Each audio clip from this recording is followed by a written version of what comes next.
Hello, I'm Hannah Wallace and welcome to EBAday 2021. Kindly calling into our virtual studio now is Thomas Egner, Secretary General of the Euro Banking Association. So, Thomas, thank you very much for calling in. It's lovely to see you again.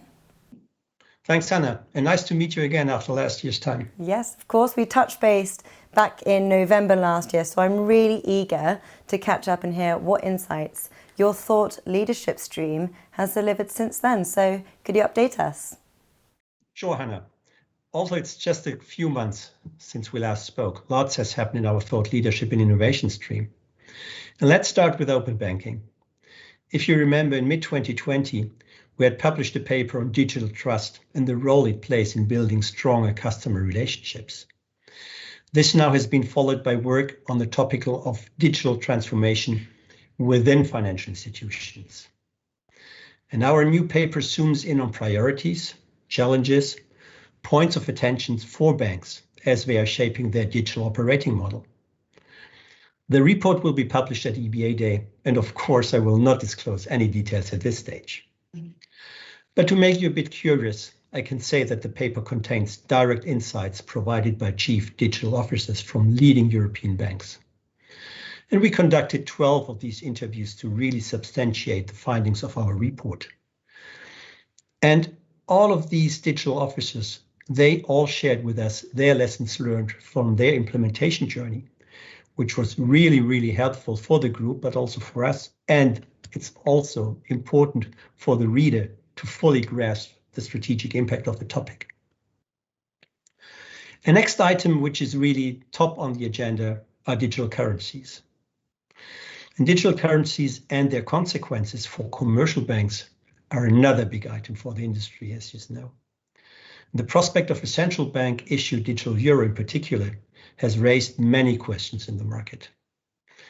And to do a first stock taking, both of opportunities but also challenges, this could hold for banks. We issued a first report on this topic in March this year.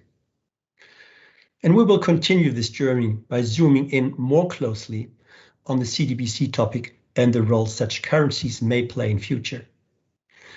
And given its potential impact on the overall industry, I think the topic will stay with us for quite a long time to come. Well, brilliant. Thank you so much for the update and setting the scene there, Thomas. And it's fair to say there's plenty of rich content for your members to discover over the summer if they haven't dived into your papers yet. And I know that EBAday is going to be a really busy time for you because you're active in multiple areas. So it'd be great to hear about which initiatives you're taking forward in the market practice space these days. So tell us a bit more about that, please. Yes, thanks, Hannah. And indeed, the association has many regulatory and market practice topics on its agenda. And let me just point out our latest deliverables. The final report of the Request to Pay survey we conducted amongst corporates from more than 20 European countries has just hopped off the press and is publicly available on our website. And we are very eager to discuss the detailed findings with both the demand but also the supply side going forward. We hope this will generate the fruitful exchange that is really needed to craft Request to Pay end user solutions that really make a difference for corporates and consumers. Aside from supporting this migration of mind to Request to Pay, we also are striving to contribute to pan-European harmonization efforts in several areas, including, for example, KYC. And here we have started an initiative to look into the topic of a common pan-European baseline classification standard in the field of corporate to bank KYC. But we also have done considerable work to foster harmonization in the fraud combating field. And with the help of fraud experts from all across Europe, we have developed a pan-European fraud taxonomy in order to really help practitioners to categorize fraud cases. And we've started to share this taxonomy with interested parties and hope it will really support PSPs in making sure that the fraud intelligence or data they may share one day will be categorized in the same way, and thereby it will be much easier to compare these data and also to analyze this data.